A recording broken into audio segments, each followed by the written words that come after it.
Bonsoir, chers internautes. Vous qui suivez la chaîne GFT TV, nous sommes très heureux de vous retrouver comme tous les soirs pour vous parler de l'actualité de la CAN de cette journée. Pour ceux qui ne l'ont pas encore fait, abonnez-vous sur la chaîne GFC TV, cliquez sur la cloche de notification pour ne rater aucune de ces informations concernant la CAN. Nous allons parler pour cette journée de la CAN. On a eu trois matchs entre le premier match, nous avons le Cap-Vert qui a battu la Mozambique par 3 buts à 0 et qui a gagné son ticket pour les huitièmes de finale. Bravo à l'équipe du Cap-Vert qui est l'une des équipes qui s'est déjà qualifiée pour les huitièmes de finale. Ensuite, nous avons eu le match entre le Sénégal et le Cameroun. Deux lions qui se sont affrontés, les lions de la Trianga et les lions de Indomptable du Cameroun. Voilà, un match qui s'est soldé par 3 buts à 0 par le Sénégal, qui a gagné ce match et qui a eu aussi son ticket pour les huitièmes de finale. Pour la première fois depuis 2017, le Sénégal a gagné 2 de ses premiers matchs en Coupe d'Afrique, des matchs consécutifs, sans avoir de défaites ni de matchs nuls. Lamine Camara a été évacué sur civière durant ce match. Il a été blessé ou il est épuisé. Difficile à dire. De toute façon, c'est un cas à suivre. Nous allons revenir pour vous donner des détails par rapport à Lamine Camara quand même qui a fait un excellent match contre la Gambie. Alors, il y a aussi Abdou Diallo qui a eu un carton jaune durant ce match. Voilà ce qu'on peut dire sur le match entre le Sénégal et le Cameroun. Alors, le match qui se déroule en ce moment, c'est le match entre la Guinée et la Gambie, dont la Guinée a mené par 1 but à 0. Voilà, donc nous attendons les résultats pour revenir, pour donner les détails. Ça, c'est tout ce qu'on peut dire sur les matchs qu'on a eu cette journée. Alors, nous allons continuer à parler de l'équipe nationale du Sénégal quand même, après cette victoire des Lions de la Teranga. Le Sénégal qui confirme sa place de favori en battant le Cameroun par 3 buts à 1, des buts marqués par les trois attaquants de Aliou Cissé.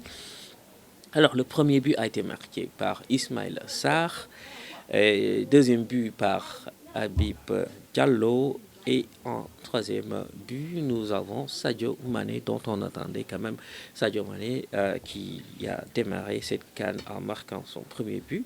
Nous souhaitons que Sadio Mané puisse être parmi les meilleurs buteurs de cette CAN. Alors,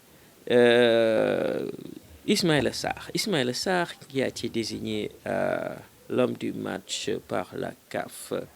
Ismaïla Sarr a réagi suite aux critiques dont il avait fait l'objet face à la Gambie, et donc en étant l'auteur de l'ouverture du score face à l'équipe du Cameroun. Et Ismaïla Sarr aussi a fait la passe décisive qui a permis à Habib Diallo de marquer le deuxième but de l'équipe nationale du Sénégal. Ismaïla Sarr toujours a montré une nette amélioration dans son jeu par rapport au match face à la Gambie. Alors nous allons continuer pour la rubrique des joueurs de l'équipe nationale du Sénégal dont on parle tous les jours. Comme on avait dit, on va choisir un des joueurs, nous allons parler de lui. Alors pour cette fois, nous allons parler de l'homme du match, Ismaïla Sarr.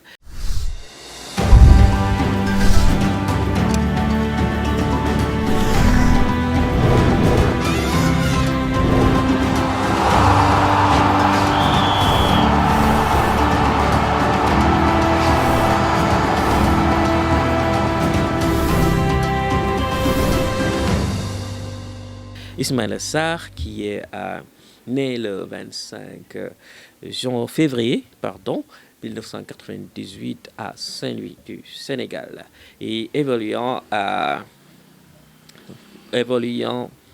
au poste d'ailier 3 à l'Olympique de Marseille.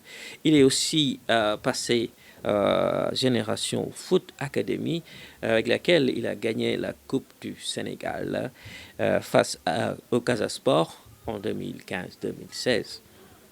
À 18 ans, il signe son premier contrat professionnel pour une durée de 5 ans avec le FC Metz en 2016. En 2019, il signe avec Watford FC jusqu'en 2023 où il quitte Watford FC pour rejoindre l'Olympique de Marseille. Ismaïla Sarr, toujours pour sa carrière internationale, a disputé la CAN U23 2015 à 17 ans. En 2016, il a été sélectionné dans l'équipe A du Sénégal. Alors, voilà, chers internautes, tout ce qu'on peut dire sur Ismaïla Sarr, sacré homme désigné pour l'homme du match, désigné par la CAF suite au match de cet après-midi où le Sénégal l'a emporté face à l'équipe du Cameroun par 3-1. Les Sénégalais ont manifesté quand même l'enthousiasme en faisant des klaxons, des taxis, les motos un peu partout quand même ici dans la capitale du Sénégal, Dakar. Donc nous vous promettons pour le prochain match, nous allons nous déplacer vers les fan zones pour remonter un peu l'ambiance ici dans la capitale.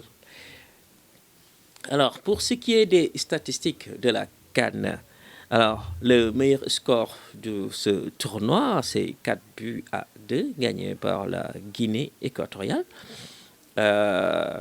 face à la Guinée-Bissau. Alors, nous avons 46 buts pour le moment. Les buts vont encore grimper parce que là, nous avons 46 buts. Et pour ce qui est des cartons rouges, il y en a déjà 3 durant ce tournoi. Pour ce qui est des buteurs, je pense qu'il y a le buteur de l'équipe de la Guinée équatoriale qui a déjà marqué 3 buts, suivi de Lamine Camara et de 2 autres buteurs. Donc sur la course, ils sont aujourd'hui 5. Mais c'est le buteur de la Guinée équatoriale qui est déjà en tête. Alors les classements, pour les classements le groupe A, c'est toujours la Guinée équatoriale qui a 4 points, suivi du Nigeria, 4 points. La Côte d'Ivoire, pays organisateur, a 3 points suite à sa défaite sur son match qu'il a eu avec le Nigeria. La Côte d'Ivoire, quand même, qu'on attend, puisque c'est le pays organisateur. Il faut qu'il se batte quand même pour rester dans le tournoi. Il y a la Guinée-Bissau en dernière position avec 0 points. Alors, pour ce qui est de l'équipe du groupe B, nous avons le Cap-Vert qui a 6 points, déjà, comme on a dit tout à l'heure, qui est déjà qualifié pour les huitièmes de finale. Ensuite, l'Égypte, 2 points. Le Ghana, 1 point. La Mozambique, 1 point. Le groupe C, Sénégal, 6 points, aussi déjà qualifié, qui a son ticket pour les huitièmes de finale, suivi de la Guinée Conakry, 4 points, suivi du Cameroun, 1 point, et la Gambie, 0 point.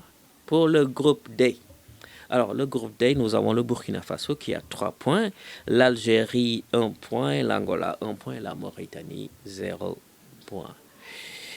Le groupe E, le Mali est toujours premier en tête avec 3 points, suivi de la Namibie, 3 points aussi.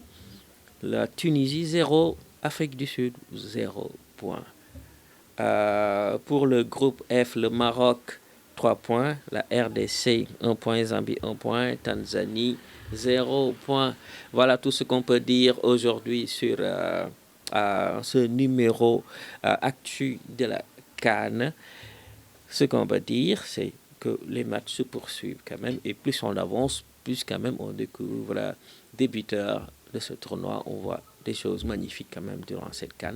Voilà, nous allons vous dire, c'est tout pour ce soir dans CAN Actu. N'hésitez pas à vous abonner, cliquez sur la cloche de notification pour ne rater aucune de ces informations. Nous allons vous donner rendez-vous demain soir pour un autre numéro d'Actu CAN sur la GFC TV.